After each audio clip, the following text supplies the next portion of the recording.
Let's see here. Brackets, SC2 open. Here we go. Iron. 1 of 1. Yeah, he played Flow. Yeah, he played Flow. And that was first round. So that's what sent him into the losers bracket. And then he played against SC2 Nova, and then T-Nerb, and then me. And then I got manhandled by Future. Who actually went, kind of far as well. So it was definitely a good turn. I mean, it was a very, very good tournament. Galsy was there too, so I was terrified I was going to play against him and lose to Cannon Rushes, to be perfectly honest. I was like, no! So, so that's kind of what, he was there, and he actually wore a tux the very first day, which is fucking funny as shit.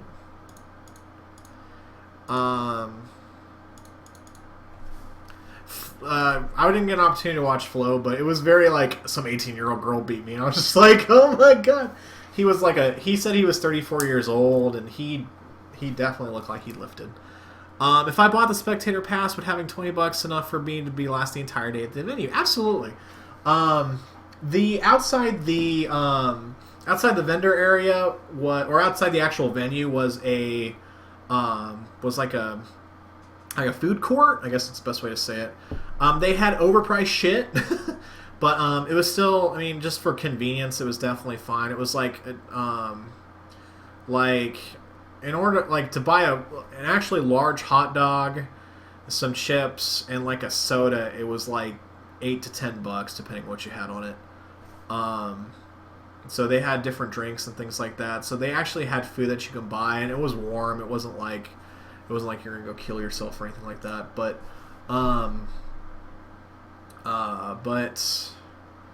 yeah. So yeah, you could do $20. If you wanted to actually buy something from the MLG store, bring your bank, because the shit over there is expensive. They were selling an MLG Sensei mouse, which I'm looking up on the SteelSeries website.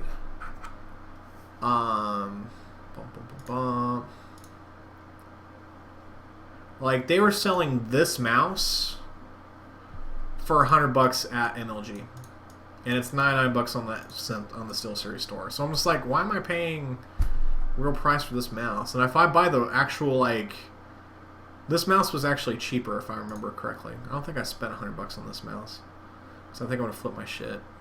I think I spent less than 90. I think I got a coupon or something.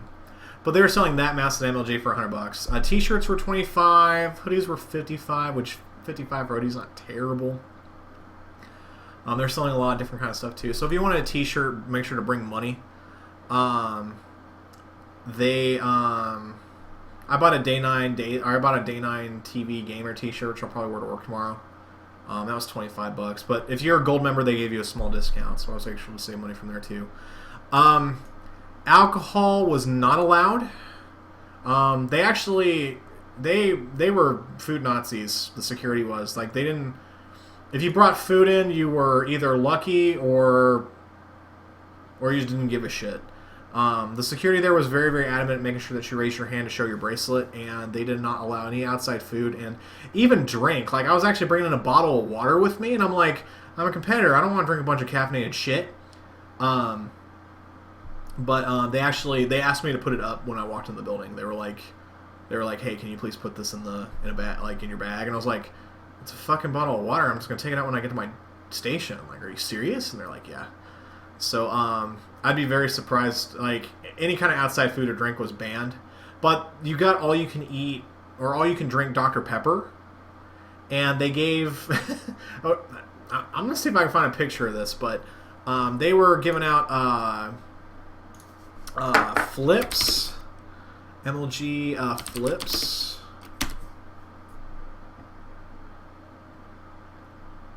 Flips pretzels.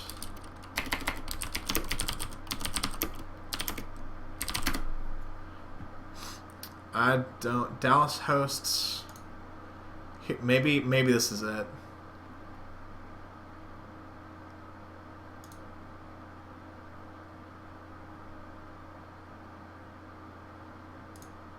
Yeah, so this is that Dallas MLG stuff. Like we call them slutty pretzels, but like you can tell from this skirt and beneath this crop of this picture, there wasn't anything there. So, like, I literally saw ass from the flips booth the entire fucking weekend, and they were doing handstands too. And I about had the goal to ask for a picture, but they didn't. So, but they gave out Frips pretzels for free the entire weekend. They were giving them out by the fucking box load. They were like, "Take them. We don't want them when we go home." So they were just giving them out like just to fucking everybody and anybody. So pretty much you had all you can eat, all you can snack, and all you can drink Dr. Pepper the entire weekend. And if you wanted something a little bit more substantial, you go out to the vendor area. But like the closest McDonald's like 5 blocks away, so there really wasn't anything we can do. We ordered delivery for dinner both nights. We got Papa John's and Chinese food. Yeah. So yeah, $20 for a day, perfect. You won't have any issue. As a spectator, would I be able to play SC2 at the venue? No, you could not. The Dr. Pepper, well, at the different vendor areas, they had, like at the Dr. Pepper venue, they had an area inside where they had Halo 4 going. So it was like 4-on-4 Halo stuff. They also had 4 different stations each corner, and they were just computers. So one was actually, or they had like 6 stations altogether, and there was one with a PlayStation 3, and you were playing fighting games, and then there were a couple stations that had League of Legends and StarCraft. So, like, they had a couple, but like 6 stations for like the several thousand people that were there wasn't enough. But in the vendor area, they also had, like the SanDisk area, they had the Marine Split Challenge, where you actually played the Marine Split Challenge arcade game, and the highest scores got 120 gigabyte solid state drive. Excuse me. And the top 2 competitors the entire weekend actually went up on the main stage and competed for a 480 gigabyte solid state drive, and that was fucking cool as shit. The iBuyPower booth you could play League of Legends. They actually had the Sony Xperia booth where Shoot Mania was on display. They had PlanetSide 2. Like, there was quite a bit to do if you were a spectator and you didn't want to just like sit there and watch a game. So there was quite a bit to do actually, just to kind of like if you're open to like being exposed to different things. But like I don't give a rat's ass about PlanetSide 2 or the God of War multiplayer or some of the other stuff that was being demoed. So I personally didn't care. But if you want to try out some new and different games, it was there. If I want to bring someone that has no idea of esports, no showing us the interest, do you think they would enjoy it? Bring them to a Barcraft first. Or bring them to, or actually just have them watch MLG with you for an afternoon. Just say, hey, I'm going to grill and, I'm going to grill burgers and hot dogs, and we'll have some beer and watch some StarCraft. How's that sound? Beta test with that first. Because, you know, an MLG pass, like, I think it was like $15 for HD for the entire weekend. Like lag issues, like take lag issues and just put them over here.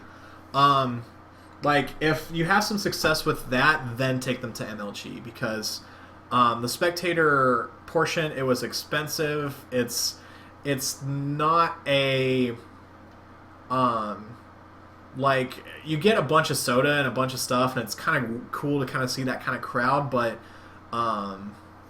like if it's not something that you're very, very interested in, it's going to be hard justifying sitting there for 4 to 10 hours and watching a video game. I've got a buddy, my friends, they're big nerds like me. They love watching MLG. They love watching StarCraft. So with them coming with me to MLG, it was just like what we were doing at home. So that wasn't too much of a difference. But like if I brought my dad, he'd probably like start making fun of people and stuff. So I wouldn't take him straight to MLG. Also, there's kind of a cost bearing kind of things like that too. So do a beta test at a Barcraft or even at your house, and then if that works out well, then say, hey, there's an MLG actually happening. A couple months, that'd be something you'd be interested in, and go from there. And tweet at Dr. Pepper when they do their giveaways. Sabby and I have always won passes when we tweet at Dr. Pepper. So tweet at Dr. Pepper for the giveaways, and then even lowering that cost barrier, being able to spectate for a weekend would be awesome. I would love to, but she is not home for another 15 minutes. So, if she wants to talk to you guys, which I'm sure she will, she'll be on in about 15 minutes. Hey, Moser, what's up, man? Ask me some questions. Yeah. Yeah. Moser gave me some love during this weekend, and I don't mean like that kind of love. I want everything. I kind of felt sad when I got home. Like I was sitting, like, we sat at the Starbucks area that was close by. They actually have a Starbucks too at the venue. So like we're sitting there and like I'm watching like Slasher and Rachel Carrico. I don't even know how to pronounce her last name. I was watching them, watching people walk by and stuff, and I'm just like, man, I gotta go home to my miserable job on Monday. And that's okay. That's okay. I don't have to deal with this shit anymore. What are things MLG can improve on? From the spectator experience, I didn't have any issues with StarCraft except for the fact that the chairs were mass-produced and they were not comfy to sit on. So they don't encourage like sitting in front of the stage and watching games for a long time. Like I wish they kind of made it a little bit more comfortable for people. But the actual visual presentation was great. I wish I was able to watch more games because other than the main stage red stream cast, there wasn't any other kind of casting going on. Like we were able to watch the featured stations, and I was able to watch from a competitor standpoint. But like if I wanted to watch Hero Scarlet, I had to go in the competitor area, and then I can only see 1.5 of what was going on. So having a little bit more access to what was happening on the venue would definitely help. Like even if they just had a corner where it's like amateur casting, like if I was back there casting just some random Joe Mo game and just having a screen behind me, just to have something a little bit more different. So from a spectator experience, that's what I think they can work on. From a competitor standpoint, I wish I had more information or better delivery of information of when I was supposed to play and how I was supposed to play. Now, for MLG standpoint, I don't know if you guys saw the Total Biscuits post on why Crank was DQ'd, but pretty much it was like he overslept, and although there might have been some things MLG can work on, we fucked up, right? Everything that he said, like all the suggestions would be great, like text message reminder saying, "Hey, your time to play is this," or just some type of like at MLG intranet that says, "Hey, here's the bracket, here's the schedule, here's the most up to date information," because nearly every competitor can get access to a computer, or someone representing the competitor can have access to a computer. Now, does every single EG person need to have a computer? No, but they can share one. So every person can have access to a computer. And just to be able to access that kind of thing. Or be able to access it from their phone or something else like that. Just to have some sort of portal that's like MLG competitor specific. That doesn't really face the front or anything else like that. The info board was, it was a valiant attempt. But it was just very difficult to... it was very difficult to get information consistently. So just a better info desk... Someone always manning the info desk, even if it's multiple people, and just some sort of better delivery method to get the information to them. And like I said, like that's what I would like to see. That's what I would hope they would improve on.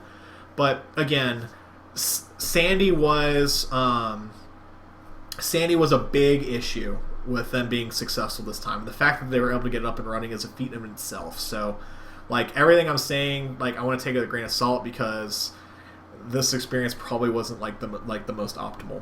Were there less or more people at 2012 over 2011 in terms of SC2 alone? There were way more people there in 2012. I think that sounds about right. I think the missus would agree with that. Now, for each game, I wouldn't actually know because it was very easy to see in 2011 who people were going to see. Everyone was there for StarCraft.